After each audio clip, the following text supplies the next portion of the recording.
భయం విశ్వాసం ఎప్పటికీ కలిసి ఉండలేవు. విశ్వాసం ఉన్న చోట భయం ఉండదు, భయం ఉన్న చోట విశ్వాసం ఉండదు. కాబట్టి నువ్వు విశ్వాసంతో ఉంటే, నా దేవుడు నా కోసం ఏదైనా చేస్తాడని నువ్వు నమ్మితే కలవరం తీసేసి. హృదయంలో ఎన్నో సందేహాలు అపవాది పుట్టిస్తాడు.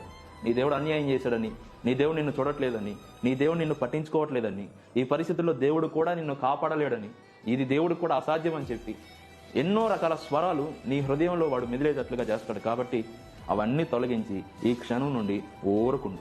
మన భాషలో చెప్పాలంటే ఆ అవిశ్వాసపు మాటలన్నీ పక్కన పెట్టి దేవుని కార్యాన్ని చూడటానికి సంసిద్ధంగా ఉండు. నువ్వు నమ్ము, దేవుడే నీ జీవితంలో జోక్యం చేసుకుంటున్నాడు. దేవుడే నీ పక్షాన కదలబోతా ఉన్నాడు. దేవుడే నీ పక్షాన ప్రజలతో వాదించబోతా ఉన్నాడు. దేవుడే నీ పక్షాన నిలిచి గొప్ప కార్యాలు నీ జీవితంలో చేయబోతా ఉన్నాడు. కనుక నువ్వు కలిగి ఉన్న దేవుని బట్టి, నువ్వు కలిగి ఉన్న దేవుని వాగ్దానాలను బట్టి, వాక్యాన్ని బట్టి నిశ్చింతగా ఉండు, ధైర్యంగా ఉండు.